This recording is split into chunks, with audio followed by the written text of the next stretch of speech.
D K Shivakumar ಅವರಿಗೆ ಮುಖ್ಯಮಂತ್ರಿ ಆಗಬೇಕು ಅಂತ ಕನಸಿತ್ತು.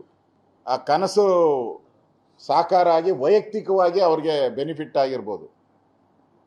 ಆದರೆ ಇನ್ನು ಮುಂದೆ ಕರ್ನಾಟಕದ ಜನತೆಗೆ ಟ್ಯಾಕ್ಸ್ಗಳ ಬೆನಿಫಿಟ್ಟೆ, ಎಲ್ಲ ಟ್ಯಾಕ್ಸ್ಗಳೇ. ಇನ್ನು ಕರ್ನಾಟಕದ ಜನ ಇನ್ನು ತೆರಿಗೆ ಹೊರೆಯನ್ನು ತೆಗೆದುಕೊಳ್ಳೋಕ್ಕೆ ತಯಾರಾಗಿರಬೇಕು. ಡಿ ಕೆ ಅಂದರೆ ತೆರಿಗೆ, ಡಿ ಕೆ ಅಂದರೆ ಟ್ಯಾಕ್ಸ್. ಆ ತೆರಿಗೆಯ ಹೊರೆಗಳನ್ನು ತಗೊಳೋಕ್ಕೆ ಕರ್ನಾಟಕ ಜನ ರೆಡಿ ಇರಬೇಕು. ಆ ಪರಿಸ್ಥಿತಿ ಇವತ್ತು ಕರ್ನಾಟಕದಲ್ಲಿ ಕಾಣ್ತಾ ಇದೆ.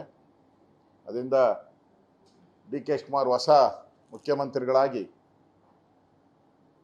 ಈ ಸವಾಲುಗಳು ಅವರೆಲ್ಲ ಮುಂದೆ ಇರೋವಂಥ ಸವಾಲುಗಳು.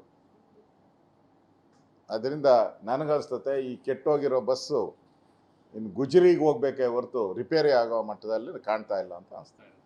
ತೆರಿಗೆ ಮಾಡೋಕ್ಕೆ ಫೈನಾನ್ಸಲ್ಲಿ ನಿಮ್ಗೆ ಹಣ ಇಲ್ಲಲ್ಲ. ಹಣ ಇದ್ದರೆ ತಾನೇ ನೀವು ತೆರಿಗೆಯನ್ನು ಕಡಿಮೆ ಮಾಡೋಕ್ಕೆ.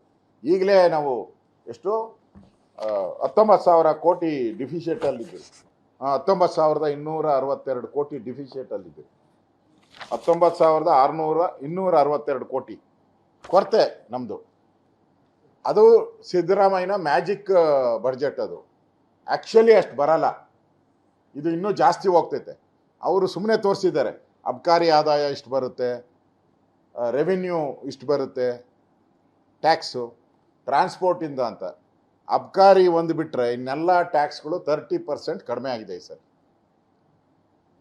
ಸ್ಟ್ಯಾಂಪ್ ಡ್ಯೂಟಿ ಅಂತೂ 30% ಕಡಿಮೆ ಆಗಿದೆ ಈ ಸರಿ. ಸ್ಟ್ಯಾಂಪ್ ಡ್ಯೂಟಿ ಬಿಕಾಸ್ ಆಫ್ ಇವರ ಅವೈಜ್ಞಾನಿಕ ಈ ಖಾತಾ ಅಲ್ಲ, ಅದು ವಸೂಲಿ ಖಾತಾ. ಅದು ನಮ್ಮ ಆಸ್ತಿನ ನಮ್ಮ ಹೆಸರಿಗೆ ಮಾಡೋದಂತೆ. ಏನು 75 ವರ್ಷ ನಮ್ಮ ಆಸ್ತಿ ನಮ್ಮ ಹೆಸರಲ್ಲೇ ಇದ್ದಿದ್ದು, ನಿಮ್ಮ ಹೆಸರಾಗಿತ್ತ? ಡಿ ಕೆ ಶಿವಕುಮಾರ್ ಹೆಸರಲ್ಲಿತ್ತ? ಕೃಷ್ಣ ಬೈರೇಗೌಡನ ಹೆಸರಲ್ಲಿತ್ತ? ನಮ್ಮ ಆಸ್ತಿ ನಮ್ಮ ಹೆಸರಲ್ಲೇ ಇತ್ತು. ನಮ್ಮ ಅಪ್ಪನ ಆಸ್ತಿ ನಮ್ಮ ಅಪ್ಪನ ಹೆಸರೇ, ನಮ್ಮ ಮುತ್ತಾತನ ಆಸ್ತಿ ಅವಲ್ಲೇ ಇದ್ದಿದ್ದು. ನಿಂದು ಹೊಸ ಖಾತೆ. ಈ ಖಾತೆ ಆ ಖಾತೆ ಬರೀ ಈ ಖಾತೆ ಅಂತೇಳಿ ಖಾತೆಗೆ 10,000ದಿಂದ 1,00,000 ರೂಪಾಯಿ ವಸೂಲಿ ಮಾಡಿದ್ರಿ. ಇಡೀ ಕರ್ನಾಟಕ ವಸೂಲಿ ಇನ್ನೂ ಮಾಡ್ತಾ ಇದ್ದೀರಾ. ಫ್ರೀ ಅಂತೆ. ಫೋನ್ಪೇ ತೋರಿಸಿದ್ದೀನಿ ನಾನು ಅಸೆಂಬ್ಲಿಯಲ್ಲಿ. ಫೋನ್ಪೇಯಲ್ಲಿ ಲಂಚ ಕೊಟ್ಟಿರೋದು ಫೋನ್ಪೇನಲ್ಲಿ ಆನ್ ರೆಕಾರ್ಡ್ ತೋರಿಸಿದ್ದೀನಿ ನಾನು. ಅಂಥವು ಲಕ್ಷ ದಾಖಲೆಗಳು ಕರ್ನಾಟಕದಲ್ಲಿ ಅವೈಲಬಿಲಿಟಿ ಇದೆ. ಅದರಿಂದ ಕೊರತೆ, ದೊಡ್ಡ ಕೊರತೆ ಇದೆ.